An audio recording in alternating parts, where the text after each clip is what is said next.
he was also teaching the disciples. He knows where his disciples are at.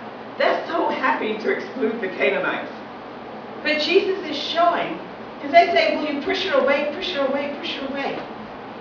And actually he does a little bit of pushback. But she comes back and says, no, I deserve to be here. I'm God's daughter. Please, please heal me. That's incredible. That's the kind of heart we have to go to God with.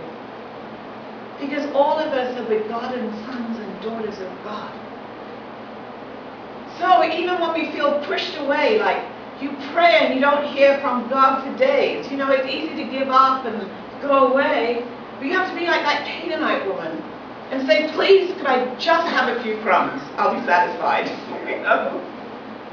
Because then God can see you know who you are. You have a sense of your identity as a begotten son or daughter of God, and God can say, I bless you. That's what God needs to see from us. And we need to have that heart towards others too, because it's too easy to say, well, you know, like we're an important church, like, you know, Faith Fusion's the best. I know that's true. But, but we have to be able to say, like, no, everyone is welcome. And guess what? You know, we're an inclusive community. We invite, you know, grandparents, old people, middle-aged people, young people, children, dogs. We invite everybody, right? Into our community. Because this is not God's community as long as we're excluding one person. That is the heart that Jesus was trying to show us. Because ever since the beginning of time, you know, Cain thought, well, if I just get rid of Abel, I'll be on the in. I'll be able to receive God's love. So we're so determined, like if I just get rid of this person, if I just exclude that person, maybe I can feel and experience God's love. You know, we're in New Hampshire, so there's a famous poet here in New Hampshire, Robert Frost. Have you heard of Robert Frost? I'm sure all of you who are in high school have heard of Robert Frost, right?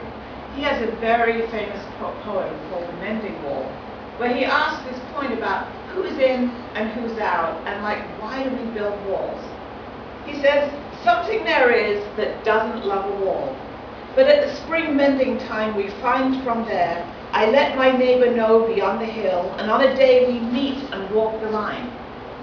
So, you know, there's this line, this wall between these two properties, and he goes, every spring somehow, even though the wall has fallen down, we meet and we rebuild the wall.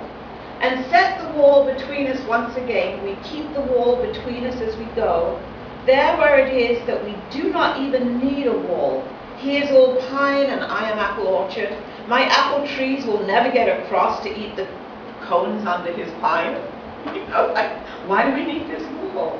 I tell him, and he only says to me, well, good fences make good neighbors. Isn't that why we do this? If I could put a notion in his head, why do they make good neighbors? Isn't it where there are cows? But here there are no cows. Before I built a wall, I'd ask to know what I was walling in and what I was walling out, and to whom I was to give offense. Something there is that doesn't love a wall. So think about that poem. You know, in your own lives, what are you walling in and walling out? It was interesting on the news last week, there was this woman, right, in California, I think, who identified herself as African American, right? And then some people said, well, you're not African American. And she goes, well, I am. And I thought, who decides? Such an interesting question. Who decides who we are and who lets us into this group? Now you can begin to see, like, God hates walls. That is one of God's biggest headaches, that we have this tendency to build walls. And community is so important because we have to practice community. We have to practice taking down walls. The Dalai Lama spoke about this point. He said, from the viewpoint of absolute truth, what we feel and experience in our ordinary daily life is all delusion. Of all the various delusions, the sense of discrimination between oneself and others is the worst form. When we discriminate between ourselves and others, as it creates nothing but unpleasantness for both sides. It's not just the person you're discriminating, it's you too. Because actually your own value is diminished as you discriminate, because you're kind of walling yourself in. No, nobody can come in. And at some point, the wall is so high, you don't even let God in. Because that wall is so big. He said, the Dalai Lama said, if we can realize and meditate on ultimate truth, it will cleanse our impurities of mind and thus eradicate the sense of discrimination. So he said, that discriminatory nature comes from the impurity within. Just like Cain wanted to get rid of Abel. Just like Jesus' disciples wanted to get rid of the Canaanite woman.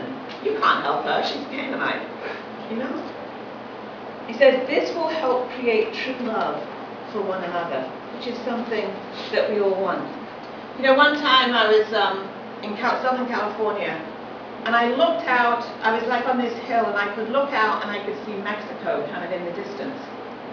But it was before they built that big wall between Mexico and the US, and you couldn't tell where the US stopped and Mexico began. And I just had this thought like, well, who drew the line, and how did they decide to draw the line there, or why is the line there and not somewhere else, and why do we even have a line? And I began to think, I wonder what God thinks about that. More and more we're living in a global society, so what are all these boundaries? Is that kind of give and take? Because how can we say, well, I'm going to love the whole world, but I can't love Flavio. Right? Or I can't love Madison. No, it doesn't make sense. We have to learn how to love everybody, and the place where we learn that and practice that and grow our hearts and become the people who can receive all of God's love is in our faith community. And that's why a faith community is important, because we can learn to love one another fully and completely. So I have a challenge for you this week. I want you to ask yourself, who am I walling in and who am I walling out? Because each one of us here is walling some people in and walling others out. And God wants us to break down those walls and really be the family of God that He created.